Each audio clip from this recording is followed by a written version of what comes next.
Growing up, I had dreams and aspirations, but always felt like the kid that didn't fit in. For the most part, I wasn't a bad kid, but when I made the transition into adulthood, I turned to the streets for guidance. This led to getting locked up in juvenile hall, doing time in CYA, and eventually a 120-month sentence in federal prison. I had a lot of time to think and reflect during my federal sentence, so I share with you what I learned, hoping I can positively influence someone else's life with Prison Talk. What up? Big Herc 916, getting down with Fresh Out, and you tune into another Prison Talk. Make sure you guys hit that subscribe button, hit the like button. Our goal is to reach 1 million subs by the end of the year for 2023, and when we do that, we're doing it big, so make sure you guys represent and support. You know, when I tell you guys about how horrible prison is and the chain gang and some of the things that go down in these places, it's not a joke, man. I mean, you have guys coming out telling stories, and some of you guys are just fascinated with the prison life and the shanking and people getting their butts took and all this, you know, idiotic bullshit. Well, there's another side to that, and it's horrible.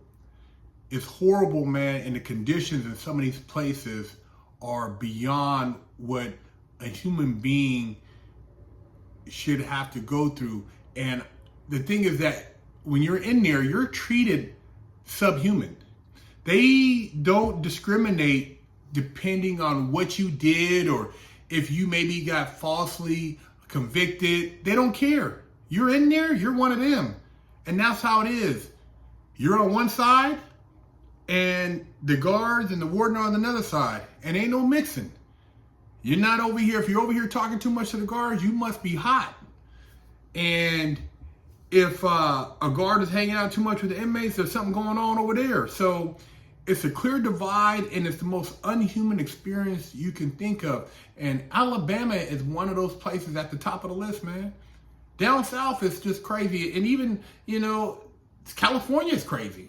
You know, Arizona's crazy. Anywhere where you have a tier of people that are trying to cope with a circumstance. And yeah, people say you shouldn't commit crime, but you know, you make mistakes, maybe you make bad choices. But once you get in there, there's a lot of other things you got to deal with. The politics, the ignorance, the racism, you know, survival. It's madness, man. Check this out, man. This is some of the stuff that's going down in Alabama right here. Check this out. Nah, bro, these niggas got these phones, dude. Look at this shit, man. If this ain't inhumane, what is? This hard conditions, man. Look. It's Elmo Correctional Facility bathroom.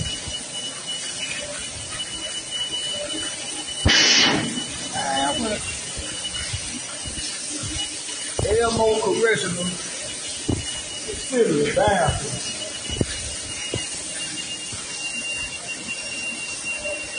This shit is not. Man, look, man.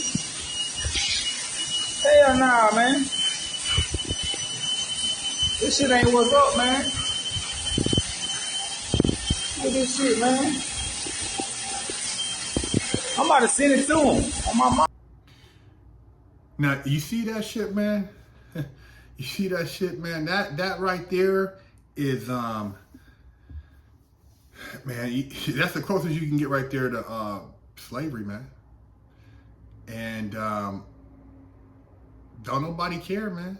You know, they're not feeling any empathy for the guys in there, because they're like, you know, you are what you are. And I tell you, society, man, when they look at the ones who are going in there, they look at it like, it's not my kids. My kids will buy their way out, but it's mainly you little black kids. Yeah, you little black and brown kids. You got the highest incarceration rate, man. And we got the prison commercials jumping off left and right, so ain't no light in sight unless you start thinking. Inmates across Alabama's notoriously macabre prisons are on strike. I'm just a slave. This is the article right here, man. Powerful shit, man. And I tell you this all the time, man. When you're standing there naked with 20, 30 other guys, 40, 50 other guys, and somebody's dehumanizing you. See, it ain't what Kaepernick is talking about on football. You're talking about making millions. You're in prison, butt naked, somebody looking in your mouth, open your mouth, lift your tongue up, somebody looking in your ear, somebody looking under your nutsack and your butthole, under your toes. That's what the prison, that's the slave shit. That ain't the NFL, man. You talking about becoming a multi-millionaire, man. You run around, people are cheering for you. Ain't nobody cheering in prison, man. Ain't no crowds, ain't no accolades, ain't none of that, man. You up in there and you getting shitty food, shitty treatment, and you might get killed, man. It said convicts at Limestone Correctional Facility are placed back onto the chain gang when they leave the prison grounds for their daily labor as road crews in July of 1995 outside Huntsville, Alabama. The state of Alabama brought back the chain gang to demonstrate to the media and the public that they were tough on crime, and even though it is an impractical relic of the past for prison work crews. Thousands of Alabama inmates are choosing not to work in an effort to protest the state's prison system. Swift Justice, who is incarcerated, argues that ADOC doesn't rehabilitate inmates as it should. Organizers of the labor strike say there is no end in sight. See, man, that's why I tell you guys, why you do the dumb shit. You think that these people, man, are letting you do this purge, running around stealing, murdering, getting out no bail, no cash bail. These people, you think that this not a setup? And then they send you to places like this? Man, you better wake the hell up, man. I keep telling you, man, they setting your ass up. See, you thinking like, oh man, well, shit, ain't nobody going to jail for running in here and stealing under $900. Ain't nobody going to jail for making the ghost guns. We getting out. It's a free-for-all. But when they do get you, and they decide to say, you know what? We've arrested your ass 5 times in the last 12 months. We're going to give you 30 years. You're going to be crying. You're going to be eating shit like this, and you're going to be up in there in conditions like you just saw or worse. I'm telling you, man, you guys, you don't get it, man. And just the lack of respect for life. And people say, well, you know, you got to watch your back now. Why? Because I got to worry about another brother pulling a gun, robbing, doing this, because this is just how it is.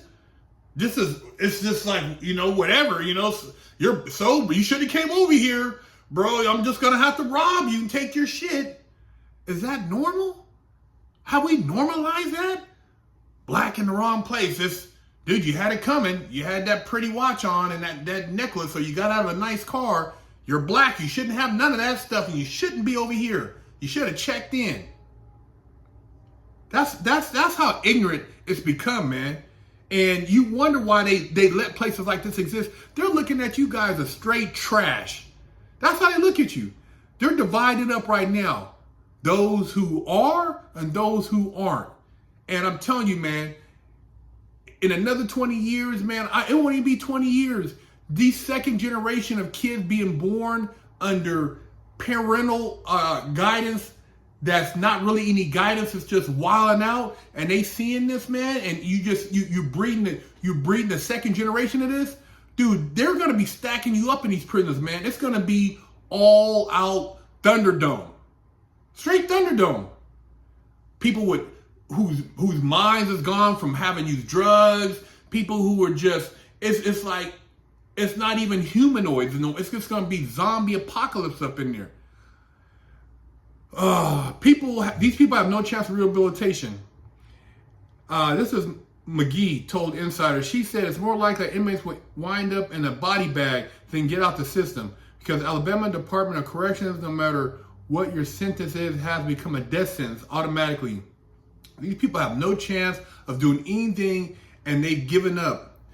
They said, man, Alabama, that they're at 182% capacity, and 90% of the people in there get denied parole. You talking about one of the most racist places, man? And see, all they got to do is start, figuring out that, man, we can't do nothing with these guys on the street. They're animals. We got to lock them up. We want. Well, what else are we gonna do? Act like you got some sense, man. Act like you care about humanity, man. Start checking these other animals around you, man. That's what they are. They're animals. When you run up and just steal people, knock people, stab people, you laugh, you beat people up, man, and you don't care, you're an animal, man. Start acting like you got some sense and regulate, man. We gotta have to start regulating these other cats ourselves, because it's like, dude, you're creating an environment that's so hostile, and then these are the conditions, man, and then this is where we want our people to go. Why not get him out of there before? Because one kid slips up in there because maybe he made a bad choice. He might have been a good kid, and then he comes out, man, you're never the same. You're never the same, man. And that's how you look at it, as like, these guys are animals.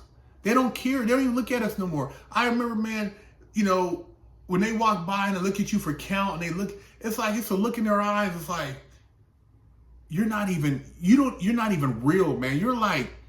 You're just there. And if something happens to you, they don't care. Your family don't get an autopsy. They don't care, man. It's like, you just got to try to figure, like, damn, man, if I can make it out of here, what can I do with my life? That's what I used to think. Please, God, if I can make it out of here, what can I do with my life? I keep telling you, man. And you like, oh, man, I'm going to go do time. Well, you go over there, then it's all racial. Then you're dealing with the politics over there, and it's no different. Alabama, yeah. But there's places like this all over the country. Horrible. And there's stuff going on in other places. People dying. There's county jails right now. They got murders and deaths, and they don't even report them all. These people don't report them all, man. They don't report them. And it's no investigation. Your property in there, man. There's no investigation, man. I keep telling y'all, man. I keep telling you, man. That's why I don't glorify this shit. I don't glorify prison. Yeah, man, throw up these little signs and stuff, man. This is some ignorant ass shit, man. Hopefully you guys will wake up, man. I'm trying to save some lives out there, man. Big Herc 916 getting down fresh out.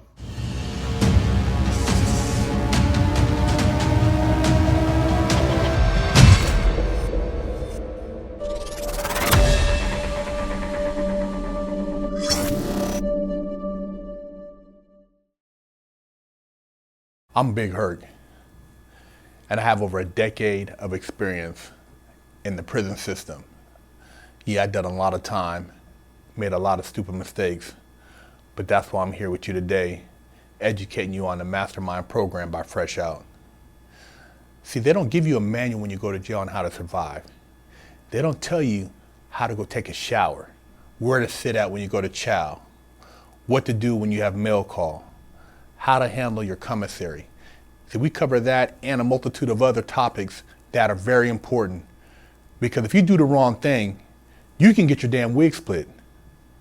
We have over 100 million views as of date on our YouTube channel, but we've put and condensed all this knowledge into this Mastermind program so that you can provide your client with a winning chance. Do yourself a favor and your client a favor and sign them up for our program so they don't have to get their wig split and they can make it out alive.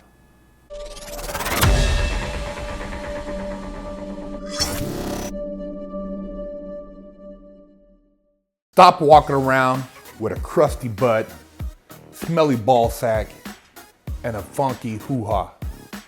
Big Herc said, wash that ass. Pick you up a t-shirt at freshoutseries.com.